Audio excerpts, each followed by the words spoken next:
السلام علیکم، میرا نام ہے شاہد ایوب۔ آپ دیکھ رہے ہیں learning to leave.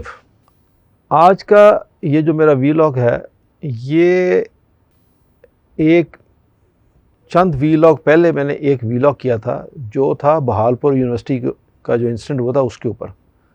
Us vlog میں کچھ دوستوں نے ہلکا پھلکا اعتراض یہ کیا کہ میں نے کوشش کی ہے کہ وہ سارے کا سارا قصوروار میں اس میں ٹھہرا رہا ہوں پیرنٹس کو کہ انہوں نے اپنے بچوں کی تربیت نہیں کی۔ تو میں یہ آپ کو کلیئر کرنا چاہ رہا ہوں کہ یہ ایسا نہیں ہے۔ میں نے کچھ اور کہا تھا، شاید میں اس کو کلیئر نہیں کر سکا۔ تو میں آج کوشش کروں گا کہ میں اپنے اس ویلاگ میں کہیں بھی بات کو ذرا کلیئر کر دوں۔ دیکھیں، 3 چیزیں ہوتی ہیں، ایک ہے تربیت، ایک ہے تعلیم، اور ایک ہے قانون۔ یہ تینوں چیزیں الگ الگ ہیں۔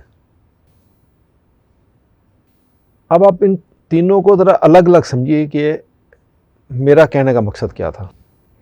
یہ جب تینوں چیزوں کو ہم ڈسکس کریں گے تو اینڈ پہ ہم دیکھیں گے کہ ان تینوں چیزوں کا آپس میں ایک رشتہ ہے۔ اگر ہم کسی معاشرے کی تربیت صرف تربیت کر دیں اور باقی 2 چیزوں کو چھوڑ دیں، یعنی تعلیم کو چھوڑ دیں اور لا کو چھوڑ دیں، لا مین قانون یا امپلیمنٹیشن آف لا، تو آپ جیسی مرضی تربیت کر لیں وہ معاشرہ کبھی ترقی نہیں کرے گا۔ خالی تربیت آپ نے کر دی، تعلیم 0 اور قانون 0۔ اب اگر آپ تربیت کو مائنس کر دیں اور خالی تعلیم دے دیں اور لا کا ہو، تو یہ تو ہو سکتا ہے کہ وہ معاشرہ مادی طور پہ ترقی کر جائے، یعنی پیسہ آ جائے، وہاں پہ گاڑیاں آ جائیں، جہاز آ جائیں، بڑا سب کچھ آ جائے گا، لیکن اخلاقی لحاظ سے وہ معاشرہ بالکل 0 ہوگا، ویلیوز ایبسولوٹلی 0 ہوں گی تو بہت ایسے نہ ہونے کے برابر۔ اب اگر آپ ایک تربیت بھی رہنے دے دیں اور تعلیم بھی دے دیں اور لا کو مائنس کر دیں، تو پھر آپ دیکھ لیجیے ویسٹ میں کیا ہو رہا ہے۔ یعنی آپ کو یاد ہوگا کہ نیو یارک میں 1 گھنٹے کے لیے 2 گھنٹے کے لیے آپ کو یاد ہوگا لائٹ گئی اور پھر کیا ہوا۔ تو یہ سب چیزیں آپس میں لنکڈ ہیں۔ دیکھیں، اسلام میں تربیت سے مراد افراد بالخصوص بچوں کی پرورش کا عمل ہے جو اسلامی اقدار اور اصولوں سے مطابقت رکھتا ہے۔ یہ کہ ایک فرد کے کردار، اخلاقیات اور روحانیت کی مجموعی ترقی کا احاطہ کرتا ہے۔ تربیت والدین، سرپرستوں، اساتذہ اور وسیع تر کمیونٹی کی طرف سے فراہم کردہ اخلاقی رہنمائی تک پھیلی ہوتی ہے۔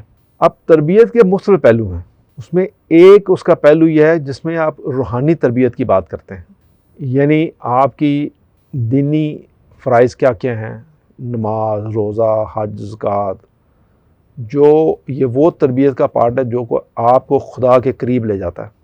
اس تربیت کا ایک پارٹ یہ ہے کہ اس کو کہتے ہیں اخلاقی اقدار، یعنی آپ نے ایمانداری سے کام کرنا ہے، درد مندی سے کام کرنا ہے، عاجزی کے ساتھ کام کرنا ہے، لوگوں کو انصاف دینا ہے، آپ نے کوئی غلط کام نہیں کرنا، آپ نے دودھ میں ملاوٹ نہیں کرنی، اپنے ٹائم پہ جانا ہے۔ یہ ساری کی ساری اخلاقی اقدار ہیں جس پہ یہ اس کا تربیت کا ایک پارٹ ہے۔ اس کا ایک پارٹ ہے کردار سازی، جس میں شکر گزاری، صبر، مغفرت، ہمدردی جیسی صفات جو انسان کے اندر پیدا ہوتی ہیں، ایک اس کا تربیت کا یہ حصہ ہے۔ تربیت کا ایک حصہ یہ ہے خاندانی اور سماجی ذمہ داری، جس میں آپ اپنی کمیونٹی کے بارے میں سوچتے ہیں، اپنے خاندان کے بارے میں سوچتے ہیں، اس کی ذمہ داری کے بارے میں سوچتے ہیں، اپنے والدین کے بارے میں، بہن بھائیوں کے بارے میں، رشتہ داروں کے بارے میں آپ کا رویہ۔ یہ ساری وہ تربیت ہے جو آپ کی خاندانی اور سماجی ذمہ داریاں ہیں ساری کی ساری۔ اسی تربیت کا ایک حصہ ہے نظم و ضبط، یعنی آپ نے جو کام کرنا ہے نظم و ضبط کے ساتھ کرنا ہے، ٹائم کے پابندی کے ساتھ کرنا ہے، دوسروں کو نقصان نہیں پہنچانا، اسلامی اصولوں کا خیال رکھنا ہے آپ نے۔ یہ وہ سب چیزیں جو نظم و ضبط کے زمرے میں آتی ہیں کہ آپ نے ان کا خیال رکھنا ہے۔ یہ اس کا ایک پارٹ یہ بھی ہو سکتا ہے کہ جس میں دوسروں کے ساتھ محبت اور احترام کا جو رشتہ ہے، آپ نے لوگوں سے ملتے ہوئے احترام اور رواداری کا ثبوت دینا ہے، ان سے محبت سے پیش آنا ہے، پیار سے پیش آنا ہے۔ تربیت جو ہے وہ ایک زندگی بھر کا عمل ہے. ایسا نہیں آپ نے ایک تو ہوتا ہے نا وہ جیسے میں نے آپ سے اکثر یہی کہا کہ وہ 7 اور 10 سال کی عمر تک آپ کو جو آپ نے سیکھ لیا پیرنٹس نے آپ کو سکھایا وہ آپ نے سیکھ لیا, بٹ ایون دین یہ ایک زندگی بھر کا عمل ہے جو چھوٹا چھوٹا آپ اپنی غلطیوں کو ٹھیک کرتے چلے جاتے ہیں. یہ جو عمل ہوتا ہے یہ کم عمری سے شروع ہوتا ہے اور ایک فرد کی زندگی بھر جاری رہتا ہے. اس میں والدین, اساتذہ, کمیونٹی کی فعال شرکت شامل ہے تاکہ ایک پرورش کا ماحول پیدا کیا جا سکے جو افراد کی نشو و نما میں اس طرح مدد کرے جو اسلامی اقدار سے مطابقت رکھتا ہو. آخر کار تربیت کا مقصد لوگوں کو اللہ کی رضا حاصل کرتے ہوئے نیک اور مطمئن زندگی گزارنے میں مدد کرتا ہے. یہ تو ہے تربیت جو میں نے آپ سے بیان کی. اب آ جائیں ایجوکیشن جسے تعلیم بولتے ہیں. تعلیم مختلف رسمی اور غیر رسمی ذرائع کے ذریعے علم, مہارت کے اصول کا عمل ہے. یہ انسانی ترقی کا ایک بنیادی پہلو ہے. تعلیم ذاتی ترقی اور معاشری ترقی میں ایک اہم کردار ادا کرتی ہے. تعلیمی سرگرمیوں اور تجربات کی ایک وسیع رینج کا احاطہ ہم اس طرح کر سکتے ہیں جیسے ہم کہتے ہیں کہ 2 طرح کی تعلیم ہے. ایک تو ہے رسمی تعلیم اور ایک ہے غیر رسمی تعلیم. یعنی رسمی تعلیم سے مراد منظم وہ تعلیم ہے جو اسکولوں, کالجوں اور یونیورسٹیوں میں یا اس طرح کے اور مختلف اداروں میں آپ کو دی جاتی ہے. رسمی تعلیم عام طور پر ایک نصاب کی پیروی کرتی ہے اور اس میں جیسے ریاضی, سائنس, ادب, تاریخ اور بہت سارے اور جو مضامین ہیں وہ اس میں شامل ہوتے ہیں. یہ اکثر ایک ڈگری حاصل کرنے کا ایک طریقہ ہے, ایک اصول ہے. یہاں تک یہ ایک رسمی تعلیم ہے جو آپ نے حاصل کرنی ہے. اچھا, دوسرا ہے غیر رسمی تعلیم.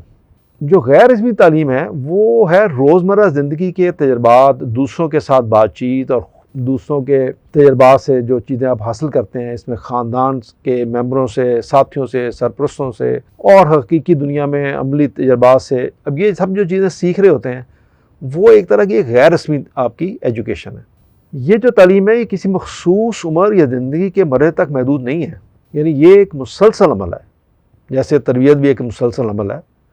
اس میں افراد نئی معلومات اور مہارت حاصل کرتے رہتے ہیں اور وہ چیزیں بدلتی رہتی ہیں. ساتھ ساتھ نئے تجربے ہوتے ہیں تو وہ چیزیں بدلتی رہتی ہیں.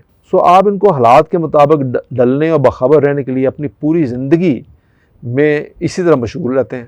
تو یہ وہ 2 طرح کی تعلیم ہے جو آپ نے حاصل کی اور ایک آپ کی ہوگی تربیت. اچھا, تیسری جو چیز ہے وہ ہے لا. اب کیا ہے؟ Very easy. آپ کی پارلیمنٹ نے ایک قانون بنایا ہے. وہ قانون جو ہے وہ مختلف اداروں کے ذریعے اس پہ عمل کرایا جاتا ہے. اور کوئی عمل نہیں کرتا تو وہ ادارے اس پہ ایکشن لیتے ہیں, ان کو پکڑ کے عدالت میں لے جاتے ہیں, عدالت ان کو سزا دیتی ہے. مطلب میں مختصر آپ کو بیان کر رہا ہوں, یہ بڑا سمپل ہے. اب دیکھیے, کسی جو صحیح معاشرہ ہے, جو ایک جس کو ہم آئیڈیل معاشرہ کہتے ہیں, اس میں تربیت کا جو پارٹ ہے وہ تو آپ یاد رکھیے کہ وہ ہے بیسکلی پیرنٹس کا حصہ. آپ تربیت کا پارٹ پیرنٹس جو ہیں وہ کسی کو دے نہیں سکتے, کسی اور کو کہیں کہ تم اس کے یہ پارٹ تم پہ پورا کرو. اس کو کسی کو ہائر کر کے کسی ٹیچر کا کام نہیں تربیت. ٹھیک ہے وہ کرتا ہے تو اچھی بات ہے, لیکن جو بیسک پارٹ ہے تربیت کا وہ پیرنٹس کا ہے. آپ اس کو ٹیچر پہ ذمہ داری نہیں ڈال سکتے کہ میں نے اس کو پیسے دے دیے اور 4 سال کا بچہ میں نے اسکول داخل کرا دیا اور اب وہ ٹیچر کا کام ہے اس 4 سال کے بچے کی تربیت کرے. یہ غلط روایت ہے جو ہم نے اڈاپٹ کی. یہ میری رائے ہے, آپ کا متفق ہونا ضروری نہیں ہے. یہ جو بچے کی عمر ہے اسکول میں جانے کی وہ 6 یا 7 سال ہونی چاہیے. 6 یا 7 سال کی عمر میں کافی حد تک اگر ماں اچھی ہے, ماں کی اپنی تربیت اچھی ہے تو بچوں کی بھی اچھی تربیت کر چکی ہوگی. لیکن اگر آپ نے 4 سال کا بچہ اسکول میں داخل کرا دیا اس امید کے ساتھ کہ آپ کی ذمہ داری اسکول ادا کرے گا, یا اسکول کے بعد جب بچہ فارغ ہو کے گھر آتا ہے تو وہ ٹائم جو اس نے پیرنٹ کے ساتھ گزارنا ہے اور وہ باتیں, اسٹوریاں, جو کہانیاں, جو اچھی باتیں ماما نے بچوں کو سکھانی ہیں وہ اسکول اس ذمہ داری کو ادا کرے گا, تو یہ آپ بھول جائیے کہ اسکول یہ ذمہ داری ادا کرے گا. تو یہ ہم غلط طرف چل پڑے ہیں. تو تربیت کا وہ پارٹ جو بہالپور یونیورسٹیز کی لڑکیوں کے پیرنٹس نے ادا کرنا تھا وہ شاید بخوبی ادا نہیں کر سکے یا نہیں وہ اپنا پارٹ وہ پلے نہیں کر سکے، یعنی وہ تربیت ان کو نہیں دے سکے، ماں باپ فیل ہوگا اس میں دینے میں کہ جہاں ان بچوں کو نو کہنا تھا، ان کو اس پہ پروٹیسٹ کرنا تھا، ان کو اس چیز کو اپنے پیرنٹس کو یا اپنے دوسرے ٹیچرز کی نوٹس میں لانا چاہیے تھا اور اس سے انکار کرنا تھا۔ یہ تھا تربیت کا وہ پارٹ جو والدین ادا نہیں کر سکے۔ اب آ جائے اس کا اگلا پارٹ، ایجوکیشن۔ تو ایجوکیشن تو ان بچوں کے پاس تھی، یعنی کون سی؟ رسمی، یاد رکھیے رسمی ایجوکیشن۔ اس کا نیٹ رزلٹ کیا ہے؟ ایک ڈگری، دیٹس اٹ۔ اب جو اس کی تعلیم کا بھی دوسرا پارٹ جو غیر رسمی ایجوکیشن تھی، میرا نہیں خیال کہ ان بچوں کو اس کے دوسرے غیر رسمی ایجوکیشن کی بھی جو پوائنٹس ہیں وہ بھی ان کو پتہ تھے، وہ بھی ٹیچر نے یا کسی نے ان کو نہیں سکھایا، نہ بتایا۔ اب اس کا آتا ہے تیسرا پارٹ، وہ ہے لا۔ تو میں نے تو کبھی بھی یہ نہیں کہا کہ اگر کسی وجہ سے، یعنی پیرنٹس کی غلطی کی وجہ سے یوں کہیے، یا پیرنٹس نے تربیت کا وہ حصہ پارٹ پلے نہیں کیا، یا ان کو تعلیم کا وہ پارٹ نہیں پتا تھا، تو ان بچوں کے ساتھ جو ظلم ہوا اس کو چھوڑ دیا جائے۔ تو لا کو تو اپنا رول ادا کرنا ہے کسی بھی حالت میں، وہ پہلا والا حصہ ادا ہوا یا نہیں ہوا، اس کی سزا جو لا میں ہے وہ تو ان کو ملنی چاہیے ہر حالت میں۔ اب یہ آپ نے فیصلہ کرنا ہے، اور آپ اس کو جانتے ہیں کہ ہمارے ہاں جو لا ہے اس طرح کے کیسز میں، جتنے بھی پاکستان میں انسیڈنٹ ہوئے ہیں، لا نے اپنا کیا کردار ادا کیا ہے اور اس کیس میں کیا کرے گا۔ اس کے اوپر میں کچھ نہ ہی کہوں تو زیادہ بہتر ہے، کیونکہ ہم سب جانتے ہیں۔ تو لیکن میں کبھی یہ نہیں کہہ سکتا، نہ میری یہ سوچ ہے کہ میں یہ کہوں کہ لا کو اپنا رول ادا نہیں کرنا۔ لا کو اپنا راستہ لینا ہے، کسی بھی شکل میں لینا بھی چاہیے، اور ہماری دعا ہے کہ یہ ہو۔ لیکن فرض کریں کہ جیسے پہلے کیسز میں نہیں ہوا، تو ہم نے کیا کیا؟ چلیں، میں یہ کہتا ہوں کہ ان کے پیرنٹس نے کہ کوئی غلطی رہ گئی، کوئی کوتاہی رہ گئی، جو ہم سے بھی رہ جاتی ہیں، ہم کون سے کوئی فرشتے ہیں سارے، یا ہم سارے کام ٹھیک کرتے ہیں، ہم بھی بہت ساری غلطیاں کرتے ہیں۔ تو اگر مجھ سے کوئی کوتاہی ہو جائے تو اس کوتاہی کا خمیازہ مجھے اپنی عزت کی شکل میں تو نہیں بھگتنا چاہیے، اس کوتاہی کے زمرے میں مجھے جو سزا ملنی چاہیے وہی ملنی چاہیے نا۔ تو میں نے ایسی تو کسی شخص نے بھی، اب ان بچیوں نے، ہماری بیٹیاں ہیں، وہ بہنیں ہیں ہماری، تو انہوں نے کوئی ایسی غلطی تو نہیں کی تھی کہ ان کو سزا اتنی بڑی مل جائے، اس کا کچھ تو حل ہونا چاہیے نا۔ تو اب دیکھتے ہیں کہ اس کا کیا نیٹ رزلٹ نکلتا ہے، کہاں تک جاتا ہے یہ معاملہ۔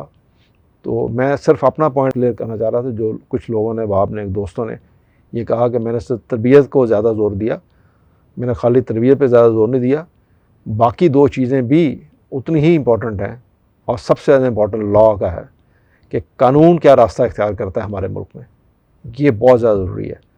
اگر کم از کم کوئی چیز مس ہو گئی ہے پیرنٹ سے، کوئی کوتاہی ہو گئی ہے پیرنٹ سے، اگر قانون اپنا راستہ ٹھیک لے تو میں کہتا ہوں تو پھر بھی بہت سارے جرم ہونا بند ہو جائیں گے، رک جائیں گے فوراً، اگر سب کو یہ پتہ ہو اس ملک میں لا ہے۔